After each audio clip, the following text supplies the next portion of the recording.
What you just saw, that was not supposed to happen. That drone, worth over $1,000, just went headfirst into a wall of branches, tried to reroute itself back home, and almost crashed straight into my car. And the craziest part? I let it happen on purpose. Today we are putting the DJI Avata 360 through the most brutal real-world obstacle avoidance test I've ever designed. No wide-open fields, no perfect weather, no ideal conditions. We're going through tight tree gaps, low-hanging branches, a metal-roofed structure, and then we're telling it to come home all by itself. Will it survive? Will the obstacle avoidance actually work when it matters most? Stick around, because what happens at the end of this video genuinely surprised me, and I've been flying drones for years.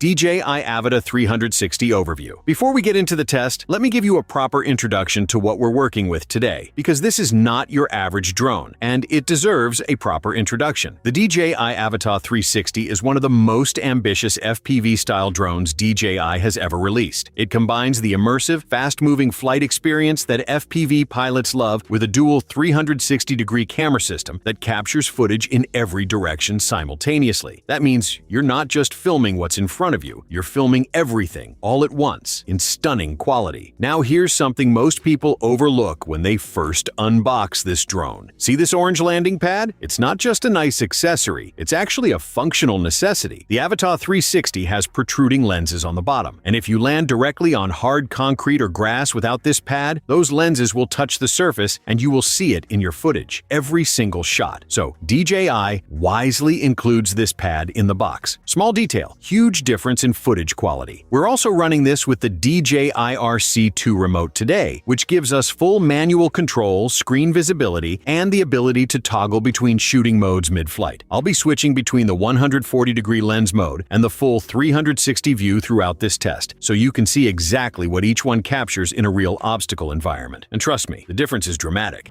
The test setup and rules. Alright, let me walk you through exactly what today's test involves, because I want you to understand the difficulty level before we start, so you can judge the results fairly. We are standing here under a metal-roofed structure. The plan is simple on paper. We take off from under this roof, switch the drone into active track mode so it follows me, and then I walk, and sometimes run, through a narrow gate into a tree-lined path with dozens of thin branches hanging at unpredictable angles, all the way into the garden on the other side. The drone has to keep up, avoid every obstacle, stay locked on me as the subject, and film usable footage the entire time. Then, and this is where it gets really interesting, once we reach the garden, I'm going to trigger the return to home function and see if the Avata 360 can navigate back through everything it just flew through, find its home point, and land safely. No help from me, no manual override, just the drone's sensors, algorithms, and whatever spatial memory it has built up during the flight. One important note before we go further. This entire test takes place on private property. The only moments the drone was near a public road, it was fully within my line of sight. I am not encouraging anyone to break local drone laws, ever. This was a controlled, deliberate test, and safety was the priority throughout. Now that that's out of the way, let's fly.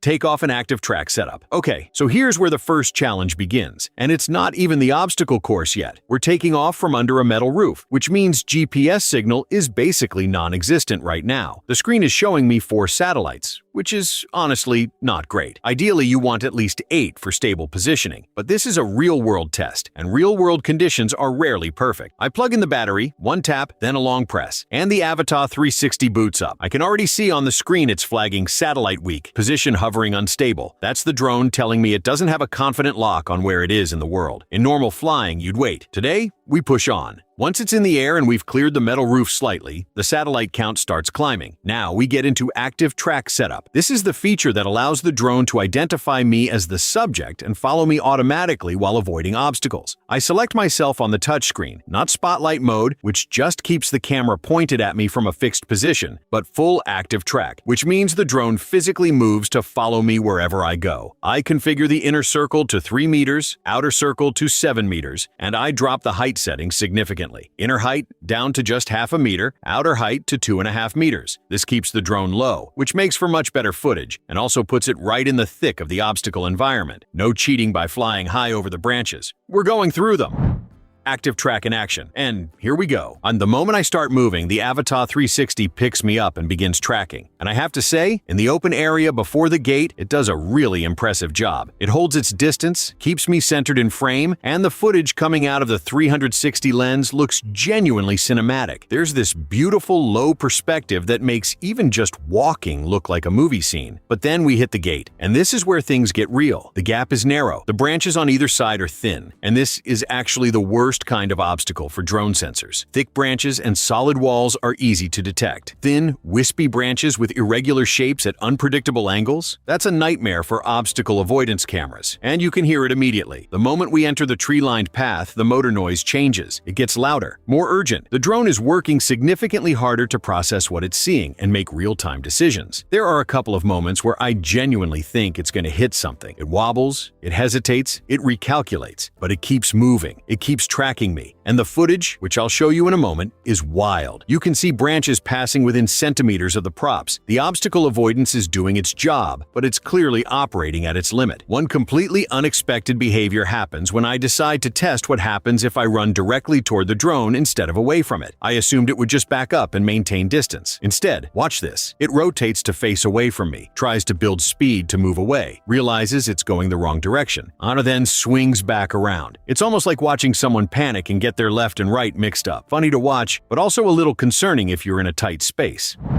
Flight modes comparison. Okay, I want to take a quick detour here because during the test, I accidentally triggered something called syncing mode, and I think it's worth talking about because it completely changes how the footage looks and feels. In standard 360 mode, the drone is stabilized, smooth, and the footage has that floaty cinematic quality you've come to expect from DJI. Everything is compensated, corrected, and beautifully rendered. Now flip it into syncing mode, and suddenly it looks like an FPV freestyle video. The horizon tilts, the movement is raw, the banking angles show up in the footage. It's aggressive, it's visceral, it looks like a racing drone, not a premium camera platform. Personally, I'm not a huge fan for this kind of content. The obstacle avoidance test footage should feel tense but watchable, and syncing mode makes it almost nauseating when there are obstacles everywhere. But I can absolutely see why adventure filmmakers or action sports videographers would love it. It adds an energy that smooth stabilization simply cannot replicate. Different tools for different creative visions. For the rest of our test, I switch back to 360 and keep it there. The smooth footage just tells the story better. And today, the story is wild enough without adding visual chaos on top of it.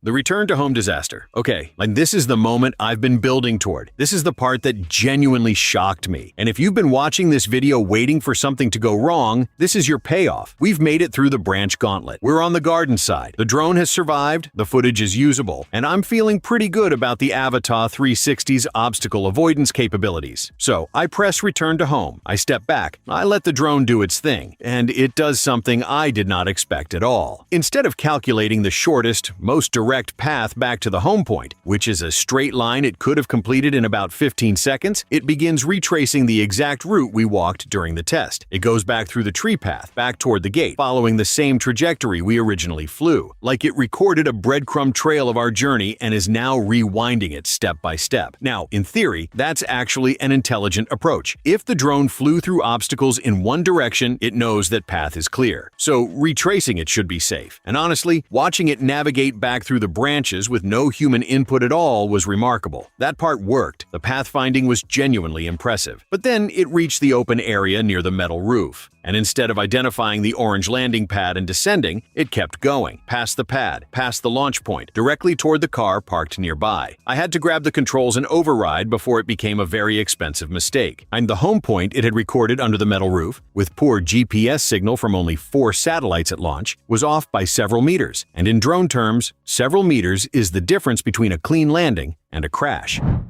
What went wrong and what it means for you. So let's break down what we actually learned today, because this test raised some really important questions about how you should be using the Avata 360's automated features in the real world. The active track and obstacle avoidance system, genuinely impressive for what it is. Thin branches in low light, irregular conditions with a moving subject, and it held on for the majority of the course. The rear-facing obstacle detection is weaker than the front, which makes sense because the 360 cameras do most of the work there. So if you're flying in reverse, give yourself more room than you think you need. The return to home feature is where you need to manage your expectations carefully. The system is set, by default, to return at a preset altitude, which in our settings was 100 meters. That means it goes up to 100 meters first, then navigates home, then descends. Under a metal roof with poor GPS at launch, that equation breaks down completely. The home point was never accurately recorded because the satellite lock was weak and the drone had no reliable anchor to return to. The lesson here is simple but critical. Always ensure strong GPS lock before takeoff. Wait for at least 8 satellites. If you're launching from a covered or obstructed area, I'd physically move the drone to an open area to establish the home point first, then bring it back. These extra 60 seconds of preparation could save your drone and someone else's property.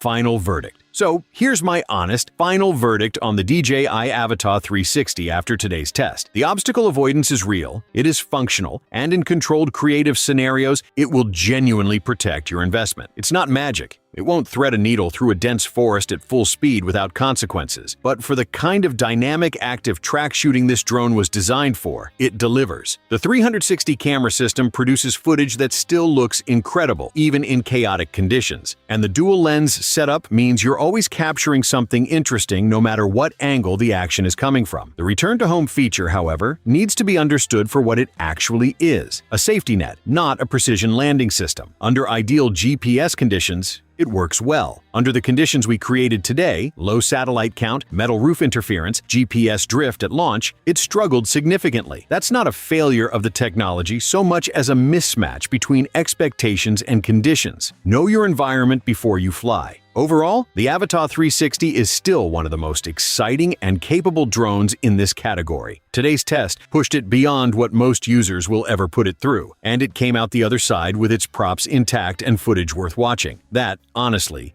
says a lot. If you made it this far, thank you. Genuinely. This was one of the most chaotic and entertaining tests I've put together, and I hope it helped you understand this drone on a deeper level than any spec sheet ever could. If you found this useful, hit the like button. It helps this video reach other drone pilots who need to see exactly this kind of real-world testing before they spend their money. And if you want to see what the Avata 360 looks like when everything goes right, when the conditions are perfect, and the footage is absolutely breathtaking, my full cinematic review is right up here. Watch that next. You will not be disappointed. Subscribe if you're new, drop your questions or your own RTH horror stories in the comments below, and I will see you in the next one.